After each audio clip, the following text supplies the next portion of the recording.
کورونا وایرس د رب العزال هغه عذاب دی چې په سترګو نه لیدل کیږي. دا چې په سترګو باندې نه لیدل کیږي، تاسې د دې انسانانو حال وګورئ چې د کوره څوک نسي راوتلی، دومره وام او ډارې په زړه کې دی. دا د الله رب العزال هغه عذاب چې پر د انسانانو باندې راسي چې هغه په سترګو لیدل کیږي، لکه په پخواني قومونو چې راغلی. تاسې د پخواني قومونو عذابونه لږ خپل سترګو ته ودروئ.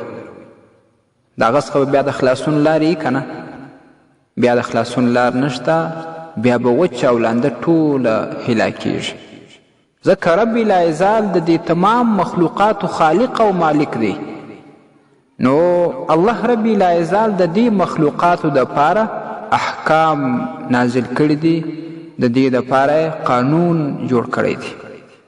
نو کم څوک چې د رب العزال قانون نه مني، د هغه پر خلاف باندې روان وي، د شریعت د چوکاټه وتلی ژوند کوي، نو بیا رب العزال پر هغوی باندې عذاب نازلوي.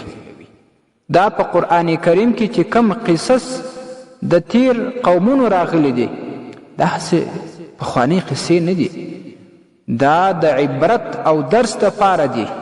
د دې عذابونو څخه چې پر کومو مخکیني قومونو باندې راغلي، ته باید درس واخلې، د هغې څخه ته عبرت واخلې. کله چې په الهیه احکامو باندې عمل نه کیږي او په یو قوم کې اکثرین خلک د شریعت د چوکاټ څخه، د نبوي سنت د چوکاټ څخه وتلی ژوند کوي، پر هغو باندې د عذاب راځي. سنن ابن ماجه کې حدیث راځي، نبی صلی الله علیه وسلم فرمایي کله چې په یو قوم کې زنا، قتل، قتال او ظلم عام شي، الله رب العزال پر دې قوم باندې د طاعون هلاکونکی مرض او عذاب نازلوي. او بل حدیث شریف کې راځي، امام مالک رحمه الله په خپل موطا کې نقل کړی په باب د غلول کې. عبدالله ابن عباس رضی الله عنه وایي ما ظهر الغلول فی قوم قط، کله چې په یو قوم کې حرام مال عام شي، چې خلک د حلال او حرام تمیز نه کوي، د جایز او ناجایز پروا نه لري، سود عام شي، رشوت اخیستل عام شي، ناحقه غصبونه عام شي، د بل حق خوړل عام شي، دوکې او چلبازي عام شي، الا القی فی قلوبهم الرعب، مگر رب العزال به د دوی په زړونو کې وام او ډار واچي. دوی به بوزدلی، خوف او دهشت به په زړونو کې پروت دي. دا هم یو عذاب دی چې د خلکو په زړونو کې خوف او دهشت پروت وي، بوزدلي په زړونو کې پرته وي. د دوی په قوم کې به د چا عزت واخیستل شي، د چا عزت ته به لاس ولویږي، لیکن د هغه د بدل اخیستلو غیرت به په چا کې نه وي. ولا فش الزنا فی قوم قط، کله چې په یو قوم کې زنا عامه شي، بدکاری عامه شي، لکه نن سبا چې په نننۍ معاشره کې زنا یو پیشن جوړ شوی دی. زانی شخص هغه په خپل زنا باندې فخر کوي، د خپلو دوستانو سره کښیني او فخرن وایي چې ما نن د پلانۍ سره العیاذ بالله زنا وکړه. د دې څخه به عظیم مصیبت بل چیرې وي. او بل عظیم مصیبت لا دا چې سوشل میډیا بیا د هغې تشهیر هم کوي، هغې باندې خبرې هم شروع وي. دا د شیطان غلبه ده د دې خلکو په زړونو باندې. نو عذاب به یې دا وي، الا کثر فیهم الموت، په دوی کې به مرګونه ډیر شي. نن سبا تاسې وګورئ دغه عذاب شته که نه، مرګونه څومره زیات دي، څومره حادثې منځته راځي. او بیا خاص کر په اوسني حالات کې په کرونا وایرس باندې څومره مرګونه منځته راغلي دي. تاسو د دې خارجي مملکتونو چې کم فهرست لیکل شوی دی د هغه کسانو چې په کرونا وایرس باندې وفات شوي دي، تاسې د هغې شمیر وګورئ.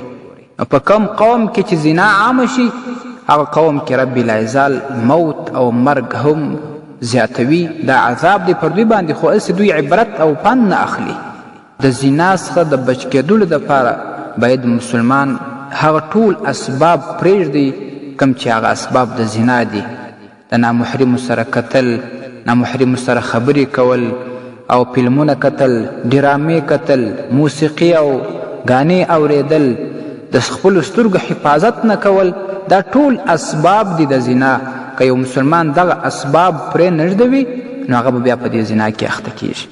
د مسلمان سره خدا شایي، اسلامي شریعت دا وایي، اسلامي غیرت دا وایي، تا ته ستا ایمان دا وایي چې کله یوه ښځه تا دعوت کی چې زما سره ګناه وکړه، نو تا ته شرعي حکم دا دی چې ته هغې ته وایي انی اخاف الله، زه په دې باره کې د خپل رب نه ډارېږم، زه د رب العزال د قیامت د ورځې سخت عذاب نسم برداشت کولی، زه د دې ګناه په خاطر باندې د عرض سایه د خپل لاسه نسم ورکولی. نو هغه زنا پرېږده او هغه ګناه پرېږده، نو دا ستا غیرت دی، دا ستا ایمان دی، دا ستا تقوا ده.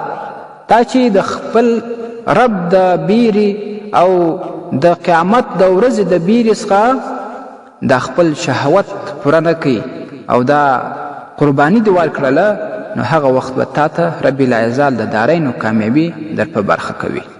داسې امتحانونه به ګورئ در باندې راځي، احتیاط کوئ. او قوم چې په وزن او پیمانه کې په ترازو کې کمی او زیاتی کوي، دی باندې به داسې سخت عذاب راسي الا قطع عنهم الرزق، دوی ته به رب العزال رزق نه ورکوي. دا خلق به هیڅ وخت د رزق خاوندان نشي، دا هم عذاب دی. ولا حکم قوم بغیر الحق الا فشا فیهم الدم، کله چې په یو قوم کې د حق څخه خلاف فیصلې کیږي، حکمونه کیږي، د شریعت مخالف فیصلې کیږي، په دې قوم کې به داسې عذاب عام شي چې وینې به تویږي. دا عذاب هم نن سبا عام، تاسو وګورئ نن سبا څومره ناحقه مسلمانان قتل کیږي، وینې تویږي، او دا شان نور مرګونه عام دي. دا په دې وجه باندې چې په دې قوم کې د شریعت خلاف فیصلې روانې دي. ولا خطر قوم بالعهد الا سلط الله عليهم العدو، کله چې په یو قوم کې مخالفت د وعدې راشي او وعده څوک نه پوره کوي، په عهد باندې وفا نه لري، لکه نن سبا چې کومه مړه ستاسې په معاشره کې دا هم عامه ده، په وعده باندې وفا نشته، نو دا وخت به رب العزال پر دوی باندې دشمنان مسلطه کی او هغه به ورباندې زور وي. دا عذابونه ټول په دې وجه باندې راځي کله چې په کوم قوم کې د رب العزال د احکامو او د رب العزال د شریعت خلاف ژوند شروع وي. نو که مسلمانان دې ته متوجه سي او خپل ځان په شریعت باندې برابر کړي، ژوند د شریعت په چوکاټ کې شروع کړي، الله رب العزال بیا د عذاب ساتي.